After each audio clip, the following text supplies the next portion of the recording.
اللهم صل على محمد وآل محمد. اللهم صل على محمد وآل محمد. وعجل فرج. بسم الله الرحمن الرحيم والحمد لله رب العالمين. أحمده وأستعينه وأستغفره وأتوكل عليه وأصلي وأسلم على حبيبه الرسول الأعظم سيدنا محمد المصطفى.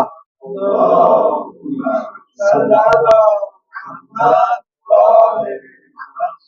وآله الطاهرين سيما علي أمير المؤمنين وحبيبته الزهراء المرضية والحسن والحسين سيدي شباب أهل الجنة وعلي بن الحسين زين العابدين ومحمد بن علي الباقر وجعفر بن محمد الصادق وموسى بن جعفر الكاظم وعلي بن موسى الرضا ومحمد بن علي الجواد وعلي بن محمد الهادي والحسن بن علي الزكي العسكري والحجة بن الحسن القائم المهدي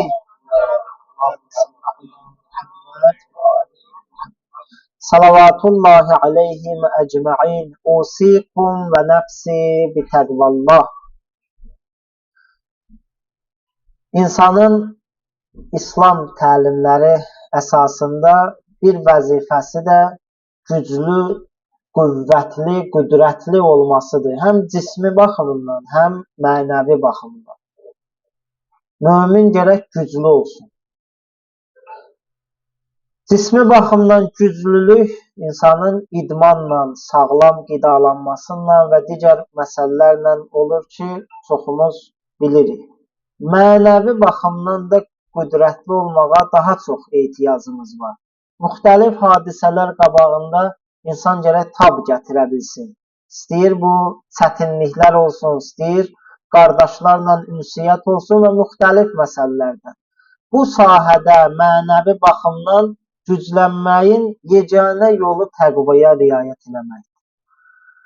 Yəni halal harama, Allahın hədlərinə riayət eləməkdir.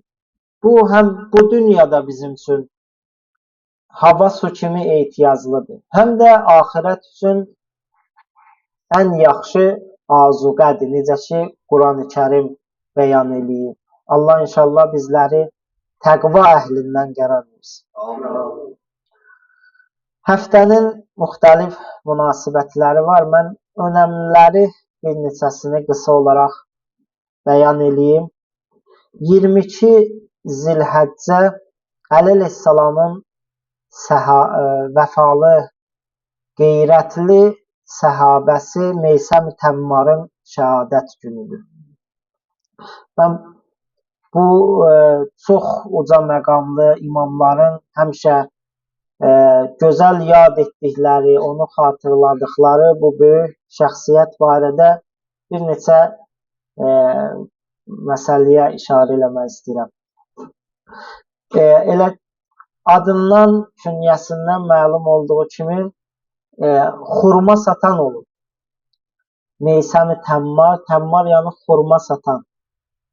Amma öz imanınla, vilayətə bağlılığınla elə bir məqama nail olub ki, biz indi o böyük şəxsiyyəti xeyirlə və gözəl şəkildə yad edirik. Xüsusilə vilayəti olan bağlılığı onu ucaldıb. Əli əleyhissalamın onun barəsində öncədən xəbər verməsi məsələsi məşhurdur.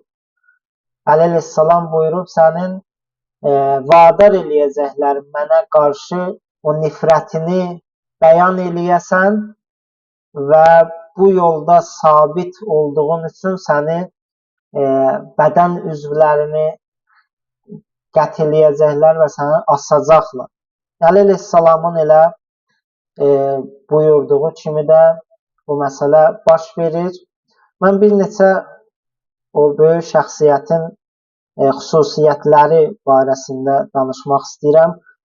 Çox böyük elmi məqama malik idi və Həzrət Əli əleyhissalamın xüsusi şagirdlik iftixarına malik olmuşdu. Əli əleyhissalam o sirli elmləri bu şəxsiyyətə öyrədirdi. İmam Əli əleyhissalamdan ibadət etmə şərəfinə nail olmuşdu.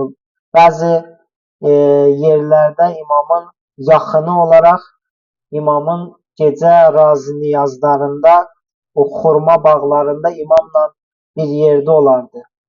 Və məsum imamların xüsusi inayəti olub bu şəxsiyyətə. İmam Baqir əleyhissalam, İmam Sadiq əleyhissalam öz danışıqlarında, öz moizələrində həmişə bu şəxsi ehtiramla yad eləyiblər, ona məhəbbət göstəriblər və uca məqamından danışıblar.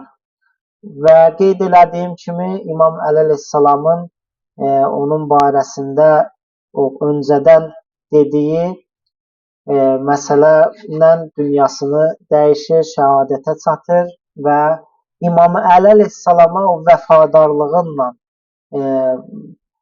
tarixdə qalıb bu şəxsiyyət. Əli əleyhissalam bu şəxsə məlumat verir və hətta o ağacın hansı ağacdan asılacağını bəyan eləyir. Qeyd eləyiblər ki, Meysəm Təmmal illər gedir o ağacı su verir, yetişdirir, yanında ibadətlə məşğul olur, namaz qılır və sanki bu yolda, vilayət yolunda, imamət yolunda şəhid olmağından iftixar edir. Növbəti məsələyə, növbəti tarixi hadisə ki, hazırki yaşadığımız dövrdə çox böyük dəyişikliyə səbəb olan İmam Xomeyni rəhmətullahi əleyhin vəfat günüdür. İmam Xamneyi rəhmətullahi əleyh İmam Xomeynini əsrin möcüzəsi adlandırırdı. Həqiqətən bu böyük şəxsiyyət bu inqilaba başçılıq etməklə və inqilab etməklə bütün peyğəmbərlərin arzusunu gerçəkləşdirən bir şəxsiyyətdir. İslam hakimiyyəti qurmaqla. Çox önəmli xüsusiyyətlərə malikdir və hər birimizin vəzifəsi budur ki, Əhl-i Beyt xəttindən dərs almış, Əhl-i Beyt maarifindən, onların həyatından dərs almış, bu şəxsiyyətin həyatından tanış olsunlar. Mən bir neçə önəmli xüsusiyyətini vurğulayıram ki, alimlər qeyd ediblər, İmam Xomeyninin ən bariz xüsusiyyəti buydu ki, həmişə Allaha güvənərdi, Allaha söykənərdi, Allaha təvəkkül edərdi. Və bu tohid və Allahın varlığına inamı o böyük şəxsin önəmli xüsusiyyətlərindən bu hərəkatının da müvəffəqiyyətinin başlıca amilidir. Heç bir maddi qüvvələrdən, heç bir strukturlardan qorxmayaraq Allaha söykənərək öz vəzifəsini icra etdi və Allah onun bu hərəkatına bərəkət verdi. Növbəti onun xüsusiyyəti bundan ibarət idi ki, xalqa inanırdı. Bütün inamı xalqa idi. Xalqın öz taleyini təmin etməsinə çox güvənirdi. Heç bir xalqın nümayəndəsinə, müsəlmanlara aşağı gözlə baxmaz və onlara güvənərdi. Bu da başqa bir xüsusiyyət idi ki, alimlərimiz çox vurğulayırlar bu xüsusiyyəti. Onun bəzi sözlərini qeyd edirəm və növbəti hadisəyə işarə edəcəm. İnsanlar barədə buyururdu ki, mən xalqın heç bir insanını, bir nəfərini belə bu yad qüvvələrə dəyişmərəm. Mən bu millətin xadimiyəm. Müsəlmanların vəhdəti, birliyi barəsində buyururdu ki, bütün sizin olan qüdrətiniz o birliyinizdədir. Biz bugün həqiqətən onun şahidi oluruq ki, İran xalqının bu dəqiqə düşmən müqabilində olan birlikləri necə həll edici rol oynayır onların bu müharibəsində. Və sonuncu onun kəlamı həqiqətən, özü də həqiqətən belə idi. Buyurur ki, bütün övliyaların, bütün ilahi peyğəmbərlərin metodu bu olub ki, özlərini xalqın xidmətçiləri bilirdilər və insanlara xidmət eləyirdilər. O hədisin bariz nümunələri idi ki, bir qövmün, bir dənə bir qrupun başçısı onların xidmətçisidir. İslam belə bəyan eləyir həqiqi o məsulu, həqiqi məsuliyyət daşıyanı. Bu metodla biz dünya başçılarına baxıb onları müqayisə edə bilərik. Onlar doğrudan öz xalqının xidmətçiləridir, yoxsa İslam və İslam maarifindən uzaq şəxslərdir. Zilhəccə ayının 24-ü mübahilə günüdür. Və bu gündə İslam aləmində çox önəmli rol oynayır və xüsusi ayinləri var, xüsusi əməllər var bu gündə yerinə yetirməkdə. Mən bir başqa prizmadan istəyirəm bu mübahilə gününə yanaşaq və bu günün əhəmiyyətini dərk eləyək. Mübahilə ərəb köklü bir sözdür, lənət etmək mənasındadır. Baxın, İslam terminologiyasında mənası budur ki, o vaxt bu tətbiq olunur, icra olunur ki, haqq batil məsələsi aydınlaşandan sonra tərəflər arasında mübahisə kəsilmir və hər tərəf özünü haqlı bilir. Bu zaman o tərəflər, hər iki tərəf bir yerə toplaşır, Allaha dua eləyirlər ki, yalancının rüsvay olması və cəzalanmasını Allahdan istəyərək bir yerə toplaşıb dua edirlər. Bu insanlıq tarixində haqq ilə batilin ayrılması üçün Allahın təyin etdiyi ən qüdrətli üsullardan biridir. İslam aləmində də bu hicrətin 10-cu ili Zilhəccə ayının 24-ündə baş verib, əziz İslam peyğəmbərinlə Nəcran xristiyanları arasında. Peyğəmbər onları İslama dəvət etsə də, onlar təəssübkeşlik edərək həqiqəti qəbul etmədilər və Həzrət İsa'nın Allahın oğlu deyil, bəndə və peyğəmbər olduğunu qəbul eləmirdilər. Və bu zaman mübahilə ayəsi nazil oldu. Ali-İmran surəsinin 61-ci ayəsi. Bismillahirrahmanirrahim. فَمَنْ حَاجَّكَ فِيهِ مِنْ بَعْدِ مَا جَاءَكَ مِنَ الْعِلْمِ فَقُلْ تَعَالَوْا نَدْعُ أَبْنَاءَنَا وَأَبْنَاءَكُمْ وَنِسَاءَنَا وَنِسَاءَكُمْ وَأَنْفُسَنَا وَأَنْفُسَكُمْ ثُمَّ نَبْتَهِلْ فَنَجْعَلْ لَعْنَةَ اللَّهِ عَلَى الْكَاذِبِينَ.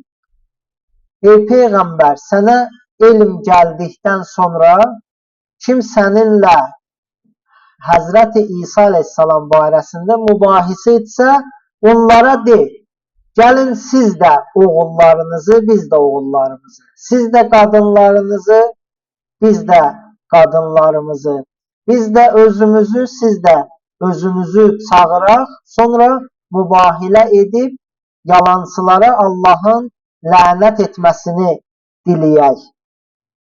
Bu ayə nazil olandan sonra bu Nəcran xristiyanları 60 nəfərlik bir qrupla gəlmişdilər və gördülər ki, Peyğəmbər özünlə bərabər 5 nəfərlik bir dəstə ilə öz ailəsinlə gəlib. Və eşitmişsiniz, bu barədə nəvələri və oğullarımız olaraq İmam Hüseyin əleyhissalamla İmam Həsən əleyhissalamı, qadınlarımız olaraq öz qızı Həzrəti Fatimə-i Zəhra salamullahi əleyhəm və özümüz olaraq kürəkəni və əmisi oğlu Həzrəti Əli əleyhissalamı gətirir.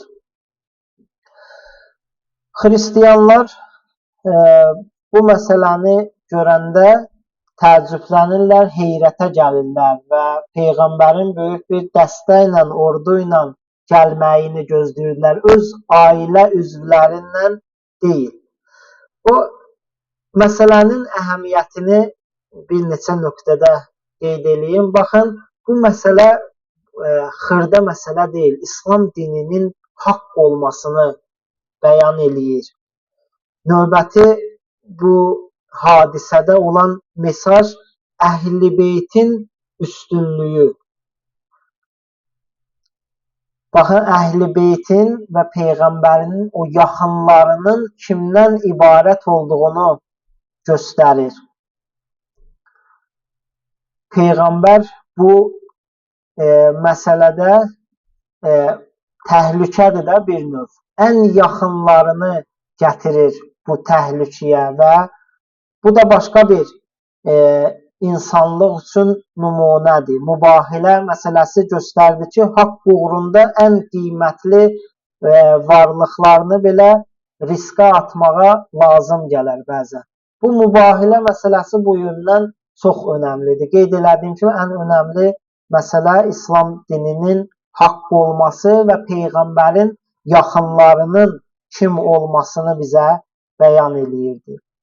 Və sonuncu hadisəni də mən çox qısa olaraq qeyd edeyim, sözümü yekunlaşdırıram. İmam Kazım əleyhissalamın viladətidir, 20 Zilhəccə. Əziz qardaşları, bu münasibətlə təbrik edirəm. Və bu günlər bizim üçün fürsətdir ki, onların həyatınla tanış olaq. Biz düz yaşamağı Peyğəmbər Əkrəmin bizə qoyduğu o əmanətlərdən öyrənməliyik. Bunlar Quran-ı Kərim və Əhl-i Beytdir. Onlar müxtəlif şəraitlərdə qərarlaşıblar və hər şəraitə uyğun bizim vəzifələrimizi başa salıblar ki, hər dövrdə biz vəzifələrimiz nədir? Və təqribən onların qərarlaşdığı bütün şəraitlər, onlardan başqa bir şərait yoxdur ki, insan qarşılaşa bilsin. İmam Kazım əleyhissalam da bir fərqli bir şəraitdə qərarlaşmışdı və şiyələrin sıxışdırıldığı çətin bir mövqedə, şəraitdə qərarlaşmışdı İmam Kazım əleyhissalam və imamın siyasi mübarizələrindən bir neçə nümunələri qeyd eləmək istəyirəm. Ondan öncə bunu qeyd edeyim ki, bu şəraitlər fərqli olsa da onların həmişə bir hədəfi olub, hərəkət və haqq dinin yer üzündə bərpa olması, haqqın bərpa olması və düşmənlərlə mübarizə. Bu metodlar şəraitə uyğun olaraq fərq eləyir. Amma onların heç biri bu mübarizədən, bu müqavimətdən əl çəkməyiblər. Müxtəlif metodlarla mübarizə eləyiblər, amma həmişə hərəkətli olublar. İslam dini bizə bunu bəyan edir ki, o heç bir şəraitdə təslim olmaq yol verilməzdir. Durğunluq yol verilməzdir. Amma imamın bəzi o siyasi, o dediyim kimi çox sıxışdırılan bir şəraitdə, məxsusən hər dövrdə olduğu kimi şiyələrin sıxışdırıldığı bir dövrdə imam baxın bu yollardan istifadə edirdi. İmam bir dənə bir vəkillərdən ibarət bir şəbəkə yaratmışdı.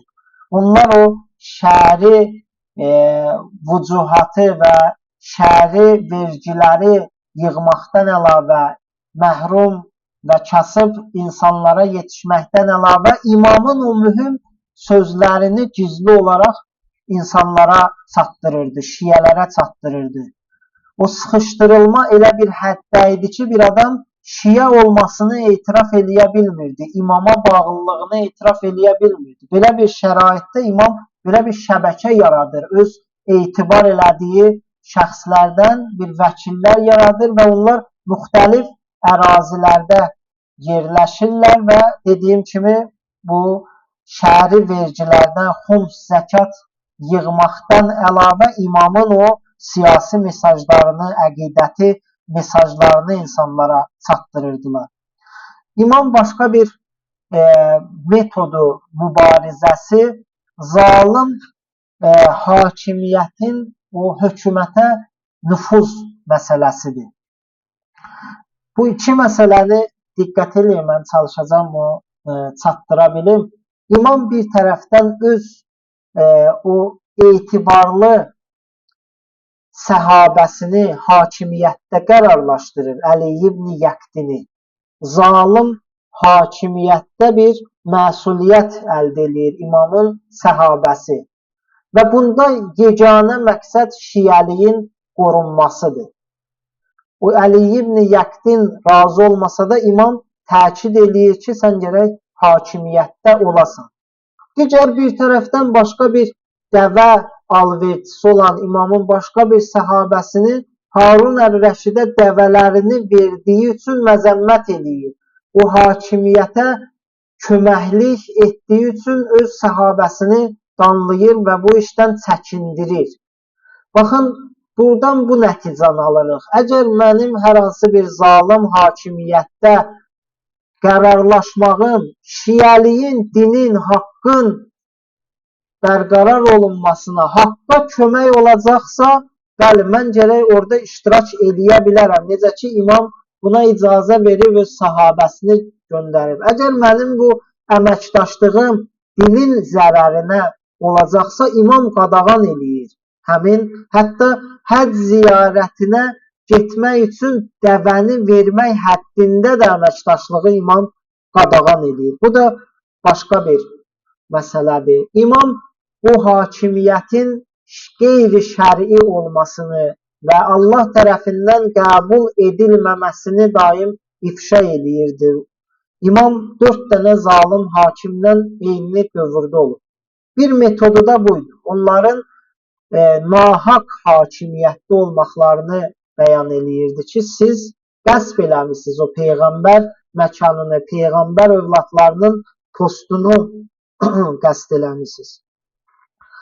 İmamın növbəti metodu təqiyyə məsələsidir ki, bizim dini inanclardandır. Bəzən insan dinini, canını qorunması üçün bu metoddan da istifadə eləməlidir. Öz etiqadını lazım olsa bəzi yerlərdə gizlətməlidir ki, buna təqiyyə deyirlər. Və imamın növbəti sonuncu qeyd elədiyim metodu bəzən müəyyən bir qiyamlardan müdafiə etməsidir. Bəli, imamın özü o şəraitə uyğun olaraq o münasib bilmirdi silahlı qiyamı, tərəfdarlarının azlığı, düşmənin müəyyən həddə qüdrəti, bunları nəzərə alaraq imam məsləhət bilmirdi, özü başçılıq eləmirdi bu məsələyə. Amma onun özünün dövründə də bəzən Ələvi qiyamlar baş verirdi. Bu zalıma qarşı olduğu üçün imam həmin o qiyamları da bəzən dəstəkləyirdi və zalıma olduğu üçün məsələn Şəhid Fəxr ləqəbli məşhur Hüseyn adlı bir şəxsin qiyamını imam zalıma qarşı olduğu üçün təsdiqləyib və arxa dayaq olmuşdu bu məsələyə. Və bu mübarizələr nəticəsində ki, zalimlar görürdülər ki, bu metodlar və bu strategiya səbəb olur ki, onların hakimiyyəti büdrəsin, dözməyib imamı zindana salırlar və zindanda da imam şəhadətə çatır. Bu hadisələrdən bu imamın mövludunu qeyd etməkdə ən önəmli məsələ bunu istəyirəm qeyd edəyəm. Biz onların həyatına baxmalıyıq. Onların həyat tərzi bizim üçün nümunədir. Biz ardıcılıq onların gərək ardıcılı olaq. Gərək onların həyatını mütaliə eləyək, müxtəlif şəraitlərdə onların mövqesi nə olub, bunları bilək və öz həyatımızda icra eləyək. Belə olduğu halda biz əsl Peyğəmbərin o əmanətinə sahib olmuş oluruq ki, buyurdu, mən sizin aranızda 2 böyük əmanət qoyuram, Quran və Əhl-i Beyt. Bu əmanətlərə sahib çıxmağın yolu bunlara yaxınlaşmaqdır, bunların yol göstərmələrindən tanış olmaqdır. Allah inşallah bizi Quran və Əhl-i Beyt maarifini həqiqi dərk edib ona əməl edənlərdən qərar versin. Allah Teala axirət aqibətimizi xeyirli qərar versin. Allah Teala müsəlmanlara agahlık nəsib eləsin. Allah Teala müsəlmanlara öz vəzifələrini bilib icra etməyi nəsib eləsin. Allah Teala müsəlmanlara düşmən müqabilində bəsirət inayət etsin. Allah Teala İslam düşmənlərini, məxsusən şər yuvası olan Amerika və İsrail cütlüyünü tezliklə məhv nabud eləsin. Allah Teala İslam düşmənlərini, Əhl-i Beytlə düşmənçilik eləyənləri, İslam ayinlərindən, Quran ayələrindən düşmənçilik eləyənləri, məxsusən hicabla düşmənçilik eləyənləri tezliklə bu dünyada xar və zəlil etsin. Allah Teala İslam bayrağını bütün bayraqlardan uca eləsin. Müsəlmanları düşmən üzərində qalib qərar versin. Bismillahirrahmanirrahim. Qul huvallahu əhəd. Allahu samədu ləm yəlid və ləm yulad və ləm yəkun ləhu kufuven əhəd. Sadaqallahul aliyyul azim. Vəssalamu aleykum və rəhmətullahi və bərəkatuhu.